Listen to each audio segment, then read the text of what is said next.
So Bharat তার ego দিয়ে বসেছিল দীর্ঘদিন, লস হয়েছে, তার ভালো কিছু হয় নাই। শেখ হাসিনা যেভাবে সার্ভ করেছে ভারতকে, এটাকে যদি ভারত রেকগনাইজ না করে, ভারতের হয়ে সার্ভ করার লোক ভারত আর পাবে না। কিছু স্ট্র্যাটেজিক পয়েন্ট, সো যেটা হলো মোংলা এবং তিস্তা, এগুলো দুটো স্ট্র্যাটেজিক ইন্টারেস্ট ছিল চায়নার। এটা যখন আপনি দেন নাই, দে ফাইনালি ডিসাইডেড যে ইটস ওভার, আর ব্যালেন্স করা গেল না, তো তাই হয়েছিল। তো যেটা বলছিলাম, চায়না কিন্তু দেখেন এর পরবর্তীতে এসে অভ্যুত্থানের পক্ষ শক্তির সাথে দুর্দান্ত সম্পর্ক, বিএনপি ডেলিগেট নিয়ে যায়, জামাতে ডেলিগেট নিয়ে যায়, এনসিপির লোকজনকে নিয়ে যায়, তারা তাদের অবস্থা পরিষ্কার করে দিয়েছে যে তারাই সরকারের সঙ্গে আছে। তার মানেটা হচ্ছে এই একটা সুপার পাওয়ারকে আসলে রেজিলিয়েন্ট হতে হয়, তাকে বাস্তবতা বুঝতে হয়, সেজন্য অ্যাক্ট করতে হয়। সো ভারত তার ইগো দিয়ে বসেছিল দীর্ঘদিন, লস হয়েছে, তার ভালো কিছু হয় নাই।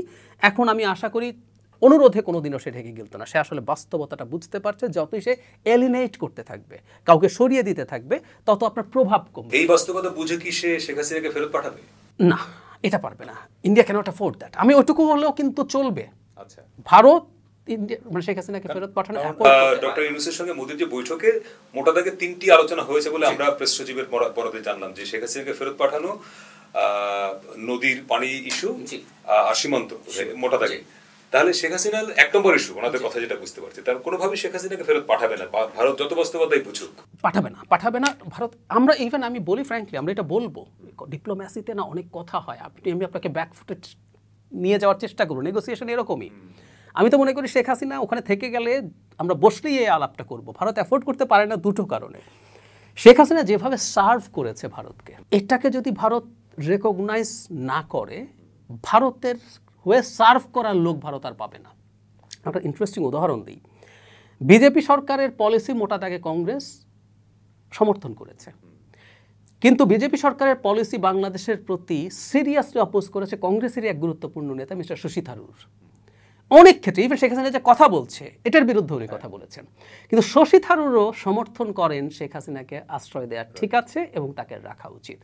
শুধু সেটা না, আপনি ধরেন শেখ হাসিনাকে পাঠিয়ে দিলেন, শেখ হাসিনা বিভৎস ভিন্ডিকটিভ মানুষ, মানে ভারত বাংলাদেশে কি কি করেছে তখন প্যান্ডোরাস বক্স একটা খুলবে, আমরা ধারণা করি, কিন্তু তখন আরো স্পেসিফিক তথ্য উল্টো হবে। সো দেবে না। কিন্তু একটা জিনিস ভারতকে করতে হবে আসলে, শেখ হাসিনা ওখানে বসে যেসব হুমকি দিচ্ছেন ইনফর্মালি বা রীতিমতো এখন সভা করে, অনলাইন ওয়েবিনার করে, এগুলো বন্ধ করতে হবে। ভারত ওটা করবে না, কিন্তু ওটুকু না করে যদি ওনাকে বন্ধ করে এবং বাকি সহযোগিতা শুরু করে, স্টিল ইটস গুড এনাফ।